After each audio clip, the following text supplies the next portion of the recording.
A comenzar con esto. En Chihuahua capturaron a El Monster, implicado en la masacre Levarón. ¿Te imaginas estar a pocos centímetros del último aliento de una madre y no hacer nada? O peor, ser parte de lo que le quitó la vida. Ese hombre existió. Tenía un nombre en la calle, un apodo que corría en susurros: El Monster. Y durante 5 años fue un fantasma que se movía entre las sombras, esquivando la justicia, flotando en expedientes y en las pesadillas de una familia entera. El lunes, esa sombra se rompió. Un operativo silencioso, quirúrgico y con un solo objetivo: cerrar un círculo abierto desde el 4 de noviembre de 2019. Ese día, en un camino de terracería entre Sonora y Chihuahua, la familia Levarón fue emboscada sin piedad. 3 mujeres, 6 niños y un infierno que las autoridades intentaron explicar como confusión. Pero las imágenes y los testimonios contaban otra historia. No fue fuego cruzado, fue ejecución directa. Ronita María Miller conducía la primera camioneta. 4 hijos viajaban con ella, 2 pequeños y 2 bebés gemelos de apenas 8 meses. A las 9:30 de la mañana, el silencio de la sierra fue perforado por los primeros disparos. Fusiles de alto poder, ráfagas que no dieron oportunidad de frenar ni escapar. Más de 3,000 casquillos quedaron en la escena. Cuando las armas callaron, el vehículo ardía con todos dentro. Las fotos recorrieron el mundo, las preguntas también. Y ahí, según testigos, estaba el Monster, a centímetros de Ronita cuando sus ojos se cerraron para siempre. No como espectador, sino como parte de los hombres que convirtieron una mañana familiar en una masacre que estremeció a México y al extranjero. El ataque no se detuvo con ella. Minutos después, otras 2 camionetas fueron alcanzadas.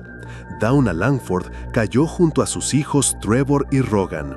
Christina Langford, en un último acto de instinto materno, escondió a su bebé en el piso del vehículo antes de salir con los brazos en alto. La mataron sin dudar. Su bebé sobrevivió. Hubo niños que caminaron horas, heridos, descalzos, con el rostro ensangrentado para pedir ayuda. Otros permanecieron escondidos entre arbustos hasta que la noche los cubrió. La sierra fue testigo de su miedo y el país entero vio en ellos la imagen más pura del horror. Las primeras versiones oficiales quisieron convencer al mundo de que los atacantes confundieron las camionetas con las de un grupo rival. Pero la escena no mentía. No había armas, no había señales de enfrentamiento. Había madres, había niños, había disparos a quemar ropa. En medio de la indignación nacional e internacional surgió un nombre en las investigaciones: El Monster. No era el líder, no era quien ordenó, pero sí uno de los que ejecutó. Y desde ese momento, Omar García Harfuch, entonces jefe de inteligencia, lo puso en la mira. 5 años después, la señal que esperaban llegó. Las coordenadas cerraron el cerco. Y el hombre que había caminado sobre la vida de una madre fue capturado sin un solo disparo. La justicia, aunque tarde, había golpeado la puerta. Pero la historia detrás de cómo llegaron a él y lo que significa su captura apenas estaba comenzando. En la sierra que une Sonora y Chihuahua, las rutas de terracería parecen interminables. Entre el polvo, el silencio y los caminos que se bifurcan en la nada, la muerte suele encontrar escondites perfectos. Ahí, en ese laberinto de brechas, el Monster había aprendido a desaparecer. Jacinto N., su nombre real, no aparecía en redes, no movía cuentas bancarias, no dejaba rastros visibles. Durante años, su rastro fue apenas un eco en las carpetas de investigación. Pero en las oficinas de inteligencia criminal, su alias jamás se borró del tablero. Había una instrucción directa: ese nombre no se cierra, algún día va a salir, y ese día entramos. El deseo de capturarlo no era solo un objetivo operativo. Para la familia LeBaron y para miles de personas que han enterrado a sus muertos sin justicia, era un punto de honor. Cada aniversario de la masacre reabría la herida y reforzaba la exigencia: encontrar a todos los responsables, sin excepción. Omar García Harfuch, ahora al frente de la Coordinación Nacional en Inteligencia Criminal, había heredado muchos expedientes fríos, pero este no era uno más, era personal. Recordaba la primera vez que leyó el parte interno, con la frase infanticidio múltiple escrita en letras mayúsculas. Lo dijo entonces y lo repitió en privado: no vamos a dejar que esto se archive. Mientras los medios y la opinión pública hablaban de otros casos, el equipo de Harfuch mantenía un rastreo pasivo. Revisaban movimientos de zonas calientes, comparaban coordenadas, interceptaban comunicaciones. Así, en medio de la rutina, llegó la grieta. Un teléfono intervenido en Sonora arrojó un archivo encriptado. Dentro, un listado de pagos y rutas de escape. Entre los nombres, volvió a aparecer el alias Monster. No era suficiente para una detención, pero sí para encender todas las alarmas. Cruzaron datos biométricos con registros antiguos y encontraron una coincidencia parcial. Una detención menor por narcomenudeo en 2017 con una foto borrosa, pero con una mirada que no engañaba. El objetivo ahora estaba claro. El deseo se transformó en un plan. Seguirlo sin que lo supiera, conocer cada paso antes de dar el golpe. No podían arriesgarse a perderlo. La orden fue trabajar en silencio absoluto. Ni filtraciones a prensa, ni comentarios fuera del círculo operativo. El seguimiento llevó a Nayarit, a un poblado remoto en los límites con Durango. No había señal de celular, no había movimiento de autos. El Monster vivía como un fantasma rural, saliendo solo lo necesario. La madrugada del 27 de julio, a las 4:15, la calma se rompió. Un convoy de élite rodeó el área.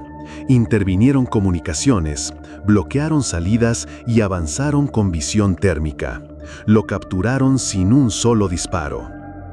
No dijo una palabra, pero en sus pertenencias había una libreta, la misma letra, los mismos nombres, las mismas cruces que habían aparecido en aquel primer enfrentamiento en 2019.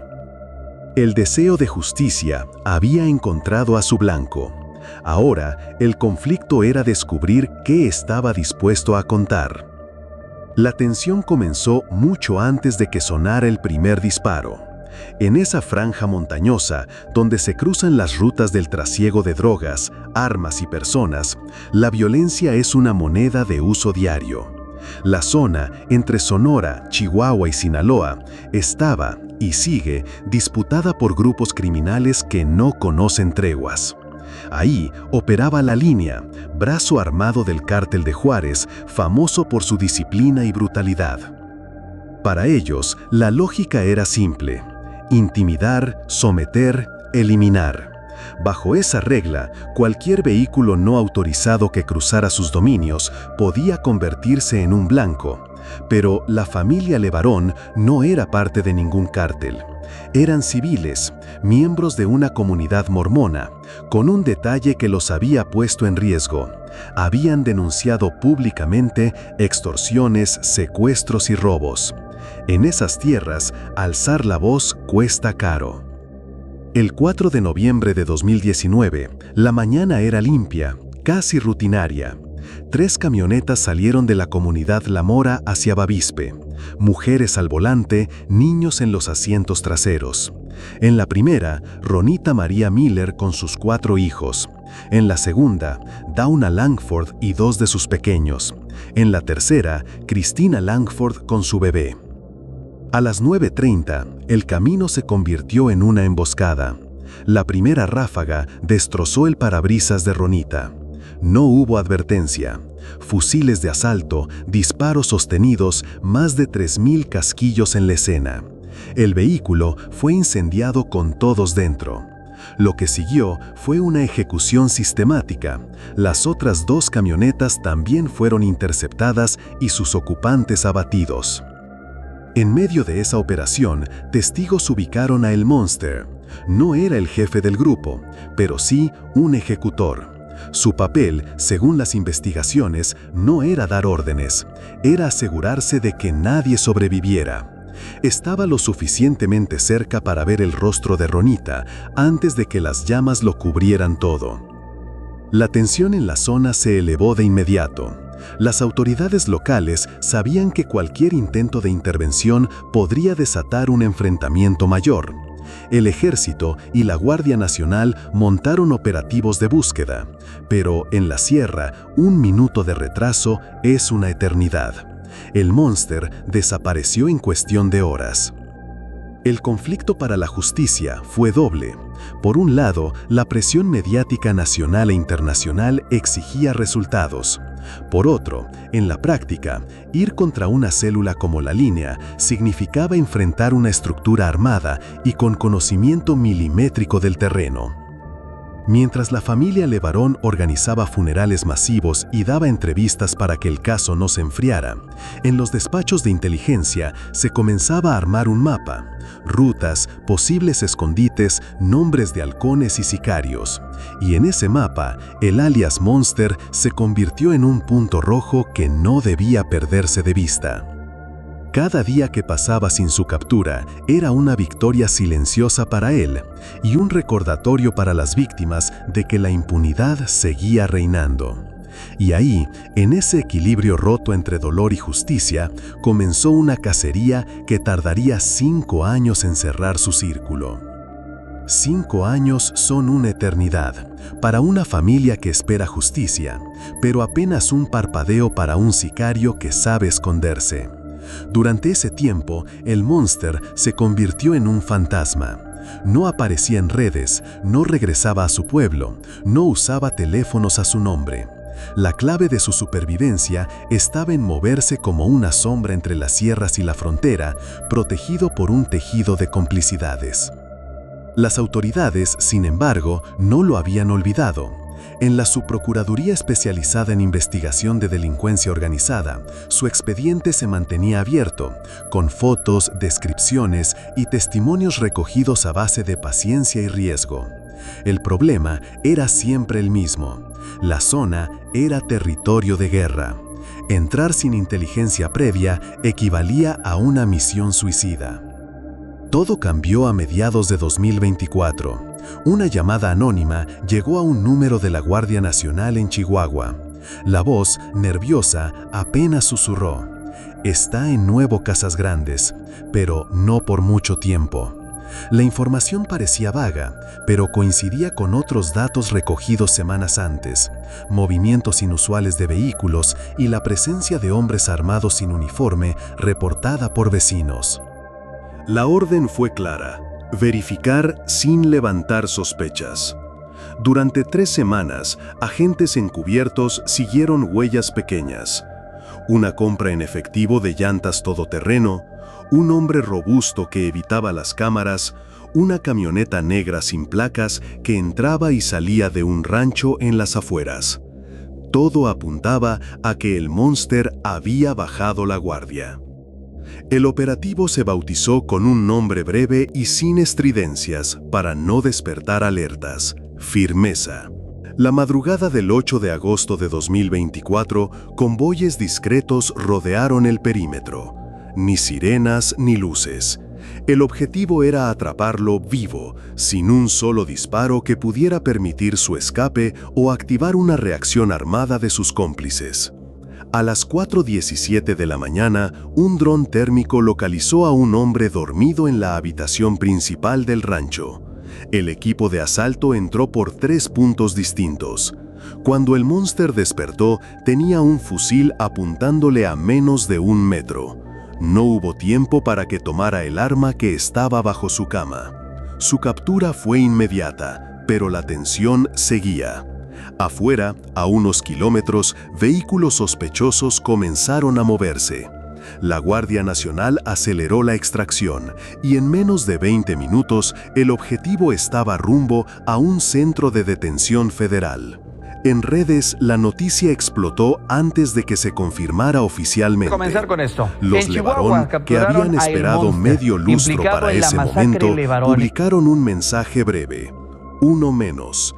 La lucha sigue. El país, por un instante, miró hacia Chihuahua. Pero el arresto no era el final. En realidad, habría una nueva etapa, la batalla legal. Los fiscales debían demostrar que el hombre detenido no solo estaba presente en Bavispe aquella mañana, sino que participó activamente en la masacre. Y en esa pelea, las pruebas y los testigos serían tan importantes como el propio arresto. La noticia del arresto de El Monster corrió como pólvora. Pero, para quienes han seguido casos de alto perfil en México, había una verdad incómoda. Capturar a un sicario es apenas la mitad de la batalla. La otra mitad, la más traicionera, se libra en los tribunales, donde cada error puede abrirle la puerta. Desde el momento en que fue asegurado en Nuevo Casas Grandes, fiscales federales comenzaron a preparar el terreno. Sabían que los abogados defensores iban a ir por todo. Argumentar detención ilegal, falta de pruebas directas y cualquier vicio procesal. La presión no era solo por el tamaño del caso, sino porque la familia Levarón, organizaciones de derechos humanos y hasta legisladores estadounidenses estaban vigilando cada paso. El expediente contra El Monster no se construyó en unas semanas. Era el resultado de casi 5 años de trabajo fragmentado, coordinado entre la Fiscalía General de la República, la Secretaría de la Defensa Nacional y agencias de inteligencia de Estados Unidos. Había declaraciones de testigos protegidos, análisis balísticos, geolocalizaciones y, lo más importante, la reconstrucción cronológica de la masacre de Bavispe. El reto estaba en que, en crímenes como este, la línea entre la autoría material y la mera presencia puede ser difusa. Los fiscales necesitaban demostrar que el Monster no solo estaba en la escena, sino que disparó, que actuó como parte de un comando armado y que lo hizo con la intención deliberada de matar. En la sala de audiencias, su imagen contrastaba con el monstruo descrito en expedientes. Vestía una sudadera gris, el cabello recortado y evitaba mirar a la prensa.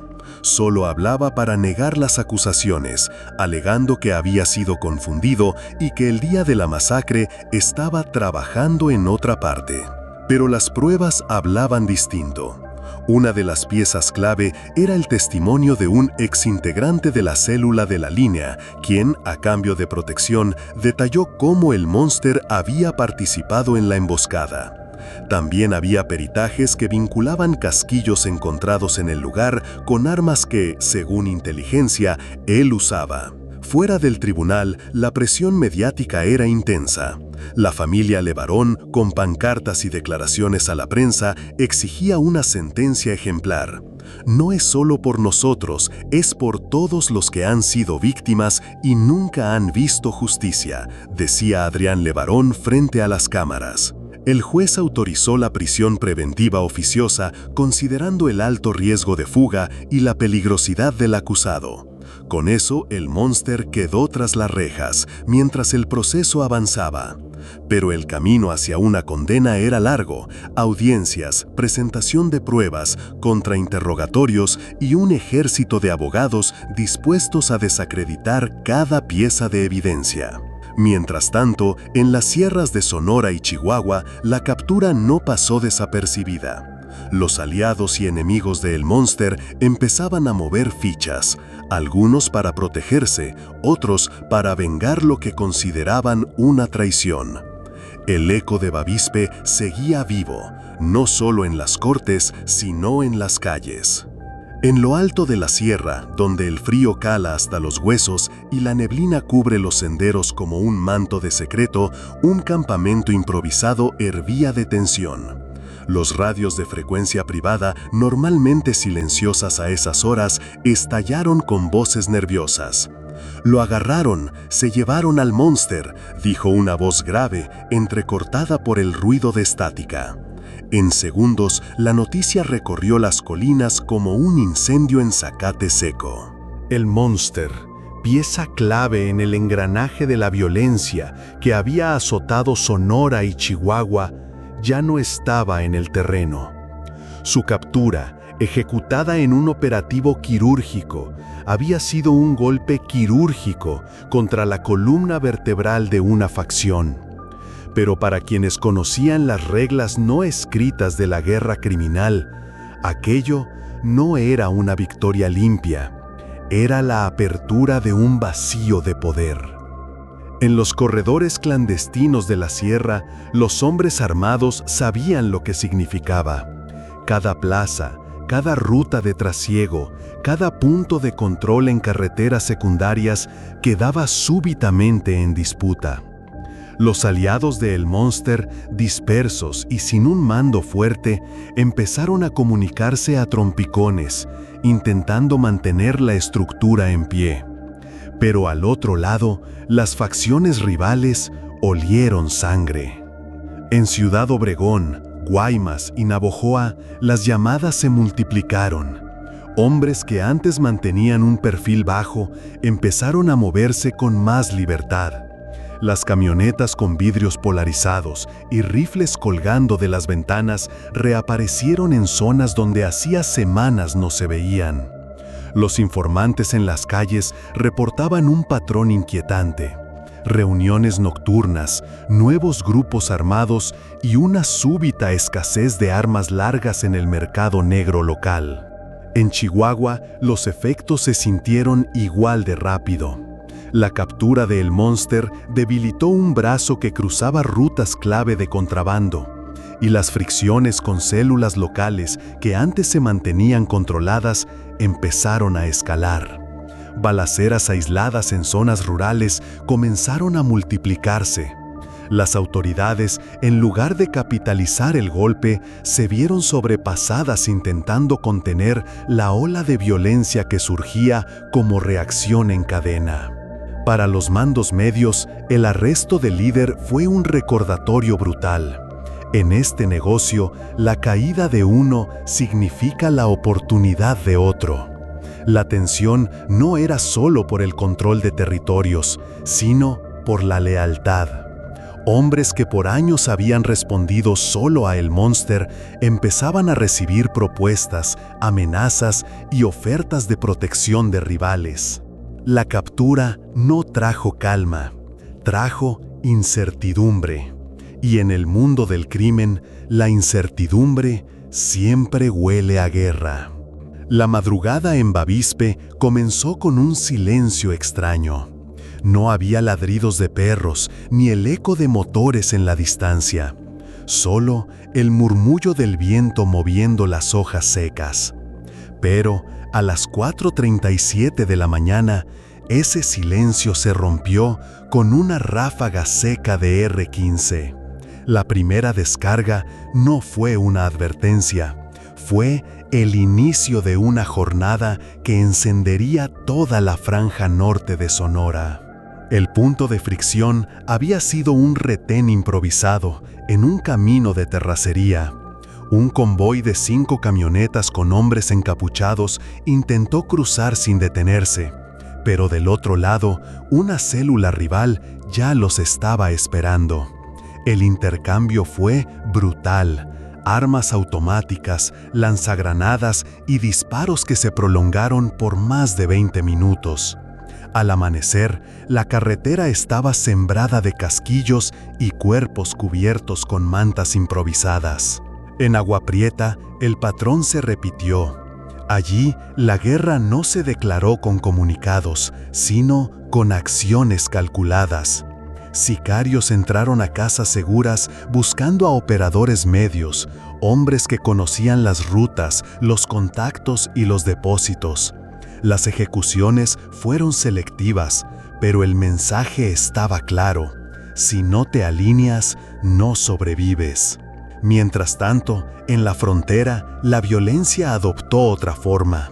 En las inmediaciones de Douglas y Naco, Arizona, las autoridades estadounidenses detectaron un incremento en el cruce de pequeños grupos armados que no buscaban traficar mercancía, sino tomar posiciones. Eran exploradores, avanzadas que marcaban territorio en espera de la llegada de refuerzos. El polvo de los caminos no alcanzaba a asentarse cuando otra caravana pasaba. Los pueblos pequeños quedaron atrapados en medio. Familias enteras comenzaron a desplazarse, huyendo a ciudades más grandes o incluso cruzando la frontera para pedir refugio. Los niños dejaban de ir a la escuela, los comercios cerraban antes de la caída del sol y el miedo se respiraba en cada esquina. La ausencia del Monster había encendido la mecha. Lo que para las autoridades era un golpe contra el crimen, para las facciones rivales era una oportunidad dorada de expansión. Pero esa expansión no se negociaba, se tomaba por la fuerza. En Chihuahua, la violencia escaló aún más rápido. En zonas como Janos y Ascensión, los choques se dieron a plena luz del día. Los enfrentamientos no eran improvisados, había coordinación, uso de drones para vigilar movimientos y tácticas militares para rodear y neutralizar objetivos. La frontera entre bandos se volvió difusa. Algunos operadores cambiaban de bando en cuestión de horas, movidos por la promesa de seguridad o mejores ganancias. Cada disparo, cada emboscada y cada cuerpo encontrado en los caminos reforzaba una verdad conocida en las sierras. Cuando la cabeza de un grupo cae, no hay vacío por mucho tiempo. Siempre hay alguien dispuesto a llenarlo, aunque eso signifique incendiar todo a su paso. El 12 de febrero, el cielo sobre las sierras de Sonora se tornó rojo antes de tiempo. No era el amanecer. Eran las llamaradas de 3 casas incendiadas al mismo tiempo, un ataque calculado que buscaba no solo eliminar enemigos, sino borrar cualquier rastro de su paso. En el epicentro, un grupo de sicarios conocidos como los Erizos ejecutaba el plan con precisión quirúrgica. Eran viejos operadores de la plaza, hombres que habían jurado lealtad a El Monster, pero que, tras su captura, aceptaron trabajar para una facción rival. Lo que parecía un movimiento inteligente se convirtió en una sentencia de muerte para muchos. En las horas siguientes, las redes de comunicación criminal se encendieron. Frecuencias de radio codificadas transmitían mensajes cortos, fríos, coordenadas, apodos, confirmaciones de bajas. Desde Caborca hasta Agua Prieta, la información corría más rápido que las patrullas del ejército. El verdadero punto de quiebre llegó al atardecer, cuando una reunión secreta entre líderes de 2 facciones terminó en traición. El lugar, un rancho abandonado cerca de Moctezuma. Habían llegado para negociar un alto al fuego temporal, pero uno de los asistentes, infiltrado por una célula contraria, dejó entrar a un comando armado que no dio oportunidad de escapar. 3 jefes de célula fueron ejecutados y sus cuerpos abandonados frente a una iglesia del pueblo, como advertencia para todos. La noticia corrió como pólvora y en cuestión de horas se desataron enfrentamientos en cadena. En algunos puntos, la violencia no solo era entre grupos rivales, operadores comenzaron a desconfiar incluso de sus propios compañeros. Bastaba una sospecha para que un hombre desapareciera. El clima de guerra llegó a tal nivel que las comunidades rurales comenzaron a formar grupos de autodefensa improvisados. Armados con escopetas viejas y rifles de cacería, se organizaban para patrullar los caminos de noche. Pero frente a convoyes con ametralladoras y drones, su resistencia era simbólica y a veces fatal. Mientras tanto, en la frontera, los agentes estadounidenses incrementaron la vigilancia. Drones de la patrulla fronteriza registraban movimientos irregulares en el desierto. Hombres armados que no transportaban cargamentos, sino que buscaban rutas para emboscar a otros grupos. La violencia ya no se quedaba en México, se proyectaba hacia el norte como una sombra. El gobierno federal envió más elementos de la Guardia Nacional y el Ejército, pero la estrategia era reactiva. Llegaban después de los tiroteos, levantaban cuerpos, aseguraban vehículos y se iban. Los criminales, conocedores de sus rutinas, simplemente esperaban a que se retiraran para volver a ocupar el terreno.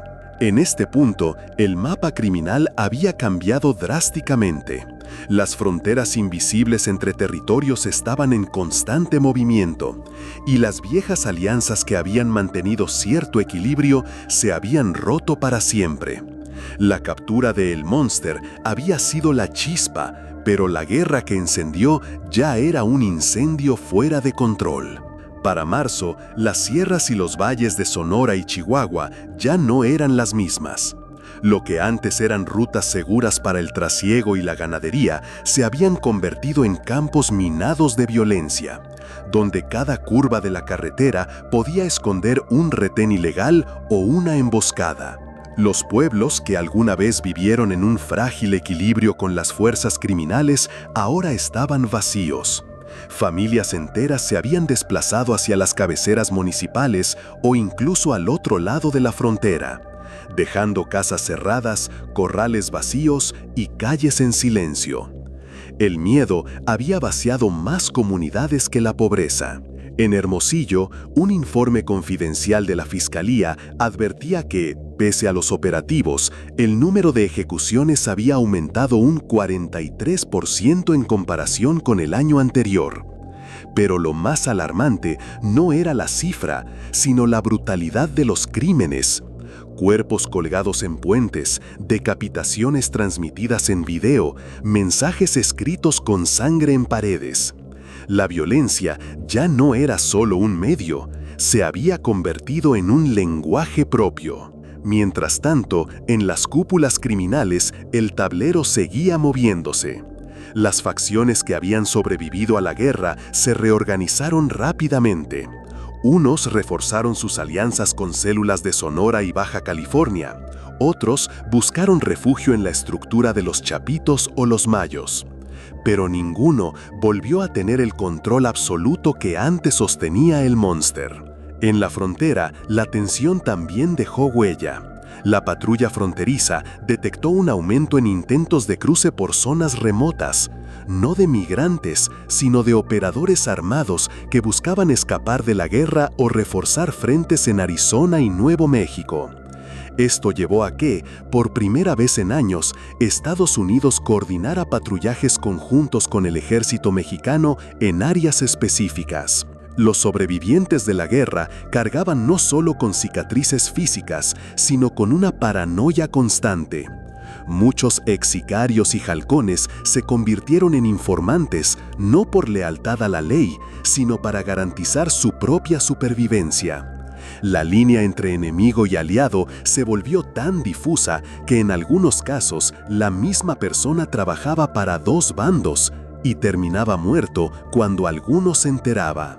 La población civil, atrapada en medio de este juego de poder, aprendió a vivir en modo de alerta permanente. En algunos pueblos, los niños crecieron sabiendo distinguir el sonido de un AK-47 antes que aprender a leer. La violencia se normalizó al punto de que un convoy armado ya no provocaba sorpresa, sino resignación. El nombre de El Monster, lejos de desaparecer, quedó grabado como un punto de inflexión en la historia criminal de la región. Su caída no trajo paz. Al contrario, reveló que bajo la fachada de control siempre había existido una red de odios, ambiciones y traiciones lista para estallar. Cuando el polvo se asentó, el paisaje no era de una victoria, sino de un empate sangriento. Facciones debilitadas, territorios fragmentados y un futuro en el que la siguiente guerra era cuestión de tiempo.